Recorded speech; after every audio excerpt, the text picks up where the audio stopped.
Hello everyone, I am Tacit, and today I'm going to be going over the new hero class in Gems of War called the Elementalist. We finally got an elemental hero class added to the game. Of course, it is associated to the new kingdom of a Nexus, one of the many new things that we're going to be getting throughout the new kingdom, as well as a new faction next Friday, and so on and so forth, until it has all the features that a kingdom normally has. So of course, this is a pretty relevant hero class because it counts as elemental. That alone is already ridiculously strong. Mostly because Mirage Queen for 50% mana start's already a very viable option, and there's been a lot of really good mythic elementals that has come out over the years that have made the typing pretty powerful, and arguably probably one of the strongest typings in the game. It's definitely among a top 5 hero class and has quite a few things they can end up doing. So in this video, we're mostly just going to be going over the Elementalist, going over a couple teams for it, all of which will be in the description, and pretty much just all the basics with it as far as first impressions, as it just came out an hour ago. Anyways, let's start with the traits. So there's one exceedingly noteworthy thing. It is the final trait. It gets to stun, freeze, burn, and entangle a random enemy when matching 4 or more gems. This appears to do it all onto the same unit, which kind of makes sense. Which makes it even more powerful because, of course, one of those is a stun. So if they have immune to something like freeze, burn, and tangle, well, it's going to go through because of stun. Of course, it wouldn't end up doing that to something like something that has immune. However, like impervious. However, for everything else, or if you have like a curse onto your team, they can also synergize with it. It's going to get quite a bit of value. The fact that it has freeze and tangle is probably the most relevant things aside from the stun. Freeze being that they can end up doing a turn, and tangle being pretty much shutting down any kind of skull-oriented team. And while the hero class does not have triple damage burning, it can still be used for burn synergy. So that burning can still come into play, and if nothing else, does get to do a little bit of chip damage and just kind of whittle them down just a little bit here and there.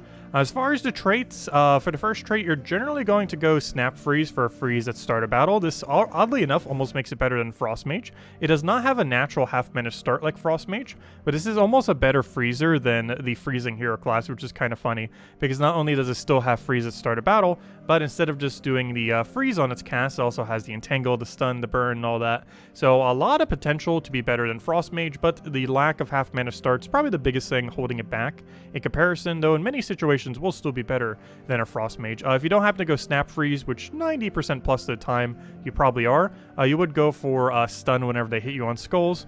This can be very situationally useful. However, given that you already have Stun off of your trait, you're very rarely going to be picking this up, as you're ideally going to be doing it off extra turn spam. As far as your second one, you're pretty much always going to go Insulated. The other two are just a little bit extra magic for your weapon, and even if you're using that weapon type, it is probably just better to have immune to freeze in many situations. This next one's really situational depending on your team. But you can either go for extra armor onto browns or some extra magic for yellow. It doesn't really matter which way you end up going, as both will do almost nothing. It really just depends on your team. This would be more generic as far as what you'd be using, because almost everything you're going to be doing has at least one brown, because you're going to be doing barrier on brown. And this other one, just mostly if you have any yellow on your team, it's just going to get slightly more benefit with that +1 magic. So overall, not a too consequential of a pick there. For the next one, you are generally going to want to go Brownstorm. The only situation where you would not end up doing this is if your team specifically does not need Brownstorm. But in almost every context, you would end up running Brownstorm with this hero class, as it would synergize really well with the next tier, which is, of course, it has Barrier on Brown, which in this category you're almost always going to go for. Barrier on Brown into Brownstorm. There's only one other hero class that has this combination, is Titan. Titan's still a really good, well-rounded hero class, still has the half-mana start naturally, unlike this hero class. However, it's still a great combo. It's never not really a... There's almost like no context where this would not be a extremely usable option, given that you can not only get Barrier on Brown, but have it more frequently as you're trying to get more barriers. As far as the next category, this one's also very flexible depending on what on earth you're trying to do with your team. If you need a lot of brown to fill stuff, you might want to go for the extra brown. I feel like the extra blue will probably be used the least amount as far as in this category. And then there's also the explode. Situational, which one you would go compared to brown or explode. but ends up exploding 1 yellow every single time you do an extra turn. And of course, this does stack onto the billion stats effects that you're also doing every single turn, which gives you some pretty good extra turn value. If you happen to not go rock solid, which you probably are in almost every context, you also end up getting submerged to a random ally every single time you extra turn. So not only are you putting a billion negative stats effects onto the enemy team, but you're also going to be getting some submerged for your own team if you happen to go down that route. Very rarely is that usable, but if you're up against like a 3 times, 4 times kind of like AoE, or something really AoE heavy, and your hero happens to not be the frontline tank, it might be a situation where you would go submerge. Super situational though. And as far as the final one, there are 2 particularly good ones. Unfortunately, I do not have these unlocked quite yet, but we'll be getting them later this weekend. As far as showing stuff for this video, shouldn't really be consequential for most things, which means we're probably going to lose to a stun. But anyways, there's 2 traits. Of course, the one with a billion immunities, the stun, immunity, poison, disease, death mark, lycanthropy, and devour. And the other one is probably the one you're going to be using the most, and that is giving elemental allies a bunch of magic every single time you cast a spell. A lot of times, if you're going to be using the Elementalist, you're probably using it with Mirage Queen. If you're using it with Mirage Queen, you're probably using it with 2 other Elemental, because your hero, the Mirage Queen, and then 2 other Elemental on your team, which means your entire team, or most of your team, is probably Elementals to begin with, and assuming any amount of them ends up using magic, you'll be able to utilize that. So probably your hero, and at least like 1 other damage source, because you're probably going like 1 mana accumulating Elemental, Mirage Queen, which is of course Skull Spammer that doesn't use magic, and then your hero, and then 1 other damage source would end up being the things that would end up using this Elementalist. So slightly situational, however, more often than not, most compositions that you're using with this hero class will end up using this one particularly, unless you specifically need the immunities, or if you're running more of like a frontline tank kind of build with this. So I feel like there are slightly better hero classes if you are going the frontline tank. This is more so a support build for elementals, is basically the whole premise of this hero class. Use it with a pure elemental team, and you're pretty much going to be good to go. As far as the class event itself, pretty straightforward, of course. Kind of standard rewards. Keep in mind, you can get this weapon just from getting 250 wins. You do not have to go and end up spending, I think, like, what, 500 gems? You don't have to do that. You can if you want to, like, mass buy up EXP like we did. However, it is definitely not required to get 250 wins while using the hero class from Nexus once you unlock it, and you'll end up getting this weapon. Overall, weapon's pretty underwhelming. It deals some damage to an enemy, and it deals some extra per status effect of Entangle, Burning, Frozen, and Stunned, meaning it'll hit like what, roughly 100 is like in the game, which for a single cast that costs 14 that only uses 1 color is pretty underwhelming. It does get a few other extra status effects too, like I think it like stuns and freezes and like burns the first slot, whatever this full list is.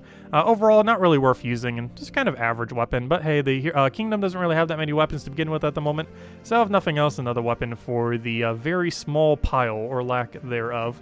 But it plays pretty much like any other standard event. Only slightly annoying thing is we have very, very few options. Of course, the Nexus is a brand new kingdom, so there are very few things. If you're playing free to play, there's what, 6 options, and technically 7, though this thing's useless even if you have it, so not really going to do much. And of course, there's 2 other ones if you already mass bought out the pass, but I don't think either of them are going to help you too much. Basically, just go all in on like Black Manacles or something similar. One thing that's pretty useful about this is Shaylee ends up creating brown, so the basic premise of this is what we're creating 3 brown every single turn. Black Manacle uses brown. Ideally, what we're going to have here is right here, boom, we get our mana accumulation. We throw down Black Manacles. We go and ideally have alignment here, or our 3 browns will do something, or if nothing else, the 3 browns will give us alignment, so we can put down a star. We then double check again, see if we have another star alignment, which I don't think I see. We probably do, and I just don't see it, but here, I'll just go for that. I probably did alpha blue. Oh, well. I knew there was one somewhere that I wouldn't catch quickly, but anyways, you just throw down another Black Manacle, and we're good to go. And you basically just rinse and repeat that. Use her for the little bit of mana accumulation and get that rolling. Overall, should be a pretty straightforward kind of standard class event, just with a lot less options than what we would normally have. So your weapon's basically carrying you through the entire thing. And also, the leaderboard's going to be absurdly contested, because all the people who are going to insta-buy the hero class, or do what I did where you like partially insta-buy the hero class, so highly advised not trying for that leaderboard.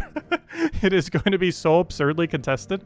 Anyways, let's go and go over a few teams, just a few. Of course, one of them we technically already went over, which is the Elemental Star one, just kind of for the, the Elementalist, I should say. Just a standard Elementalist build that you can end up doing for the class event itself. And now for the actual 2 builds. So, probably the most noteworthy weapon. This won't be back again until the next Fars of Thorns event if you currently do not own it. However, Elemental Bow. This has always been a really good weapon. However, it is absolutely insane now because unlike before, there is actually a hero class that counts as a elemental. And what does this do? It boosts ratios based on how many elementals are on your team.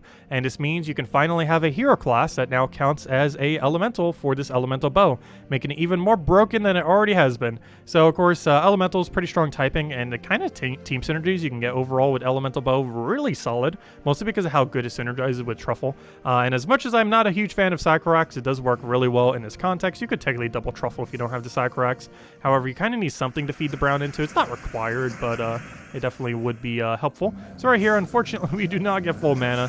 He is going to get a little bit of value on us before we can get rolling, but then once we get rolling, we pretty much just win.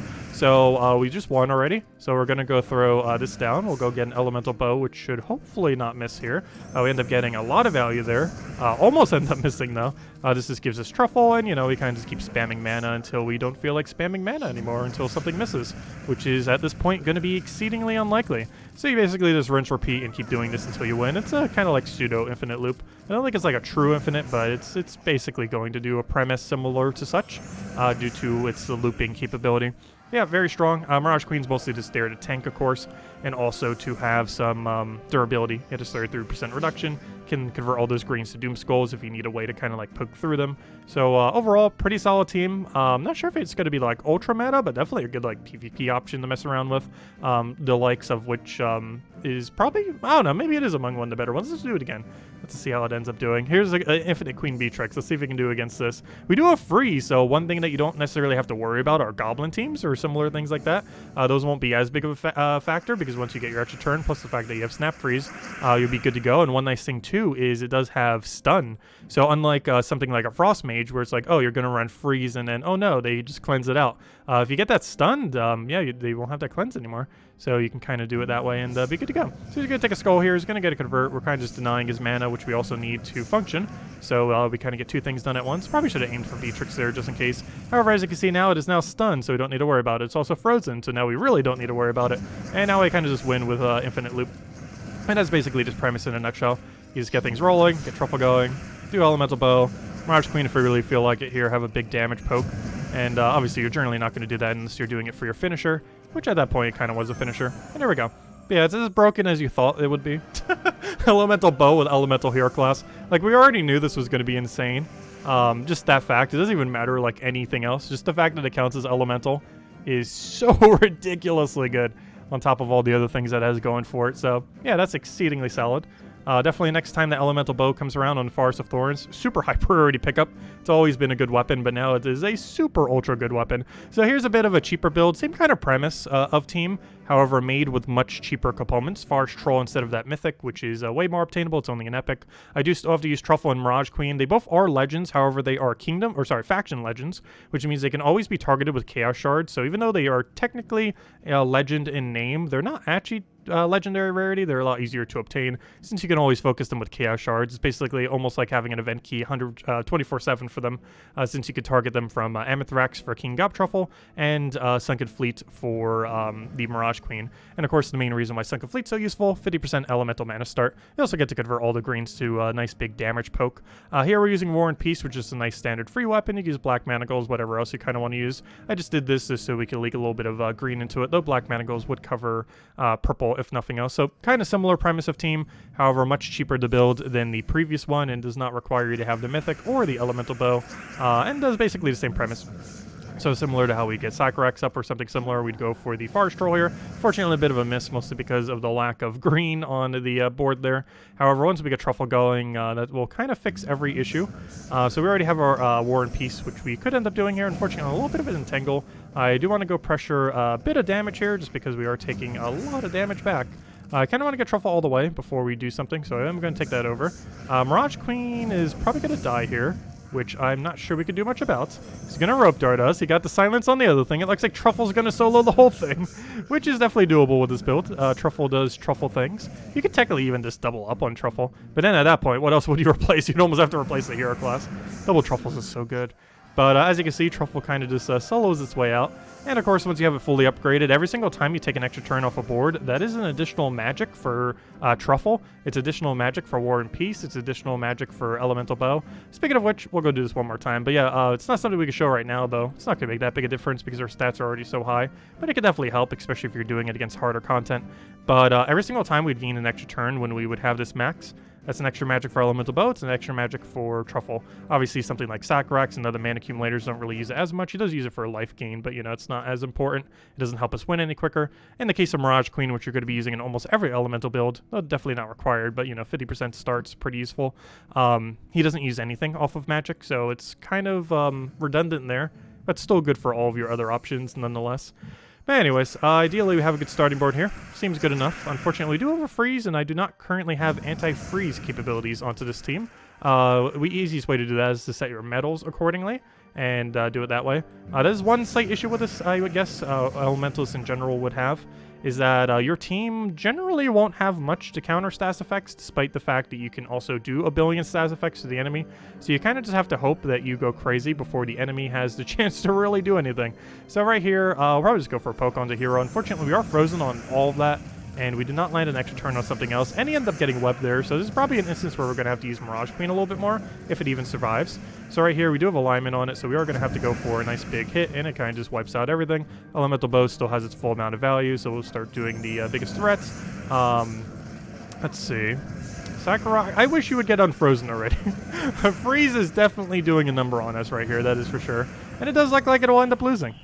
So, easiest way to counter that, I don't think I currently have one set up. However, we shall switch to it just to not have to deal with that again. Easiest way to fix that is we just set every metal to cleanse, because we don't need 20% mana start. That extra magic would be okay. However, we can also get that extra magic from the hero classes being max, and then we just naturally build up magic. So right here, okay, let's make sure we have all the cleanse, and now nothing can happen. I'm pretty sure something will still find a way to happen, like Zukov casting, and then nothing cleanses the turn after. Still could happen. Like that Death Mark's probably going to kill us at like 100% rate. Let's see, a little bit of a miss, and now you're gonna die to Death Mark, right? Right? Nope, okay, good, it lived. It did not cleanse, but it did live, so that's good. Let's see, we'll take that over. And we got our infinite loop, so it doesn't matter, we won. So much easier with no freeze on us. And as you can see, we're also spamming the disable onto everything else on the opposing team, which is quite useful. Though, of course, do have to watch out for Impervious. Impervious definitely, like a really heavy Impervious or the Indestructible trait, can definitely get a bit in the way of this kind of build. However, you're probably looping with so much damage that it's not going to matter.